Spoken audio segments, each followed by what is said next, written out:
Salam sejahtera. Renungan firman Tuhan pada hari Senin tanggal 2 Februari 2026, Kejadian 19 ayat 26. Tetapi istri Lot yang berjalan mengikutnya menoleh ke belakang lalu menjadi tiang garam. Tema tiang garam menjadi peringatan. Ketika kejahatan penduduk kota Sodom dan Gomora benar-benar mencapai puncaknya, Tuhan memutuskan untuk menghukum kota tersebut dengan hujan belerang dan api. Tetapi sebelum menghukum kota itu, Tuhan masih mengingat Lot dan keluarganya, sehingga Tuhan ingin menyelamatkan mereka dengan mengutus 2 orang malaikatnya untuk membawa mereka keluar dari lembah Yordan itu, dengan pesan tidak boleh menoleh ke belakang dan tidak boleh berhenti dimanapun juga di lembah Yordan. Apa yang terjadi kemudian? Saat hujan belerang dan api turun menunggang balikan kota-kota di lembah Yordan itu, istri Lot menoleh ke belakang dan seketika itu juga ia menjadi tiang garam. Apa yang menimpa istri Lot ini menjadi suatu pelajaran berharga dan peringatan keras bagi kita.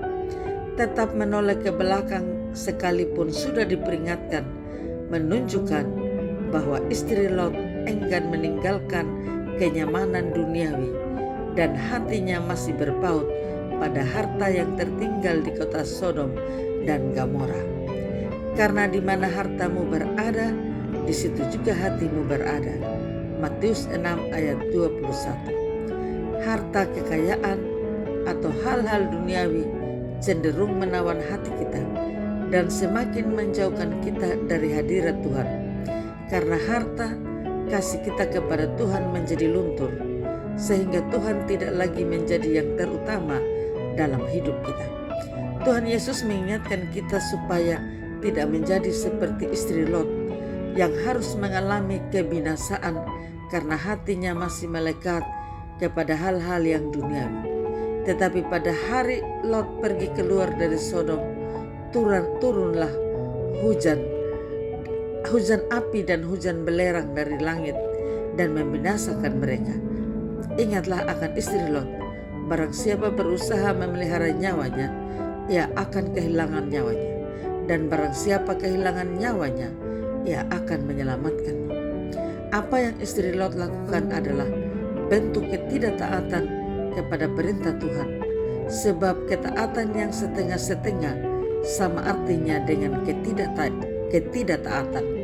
Dan setiap ketidaktaatan selalu mendatangkan pendisiplinan dari Tuhan. Alkitab menegaskan setiap pelanggaran dan ketidaktaatan mendapat balasan yang setimpal. Mengasihi dunia dengan segala isinya menuntun orang kepada kebinasaan. Amin. Mari kita berdoa. Terima kasih Tuhan Yesus untuk pagi yang indah ini. Kami boleh berada di bulan Februari. Bila Tuhan memberkati kami, menuntun kami menjalani hari-hari hidup yang Tuhan beri, agar kami lebih baik, lebih taat, lebih disiplin, dan melakukan apa yang Tuhan kehendaki. Kami lemah dan terbatas, tapi ketika kami bersandar kepada Tuhan, berilah kami kemampuan untuk berjalan seturut dengan kehendak-Mu. Untuk kami tidak terikat pada hal-hal duniawi ini, tetapi kami selalu melihat ke depan, menyongsong waktu Tuhan, menyongsong anugerah dan berkat-Mu dalam ungkapan syukur kami. Berkati pendengar sabda-Mu, berkati kami menjalani hari-hari yang Tuhan beri, bahkan di bulan Februari ini dengan lebih baik. Di dalam nama Tuhan Yesus Kristus kami berdoa. Amin. Salam, Tuhan Yesus memberkati. Saya Pendeta Yuliana A.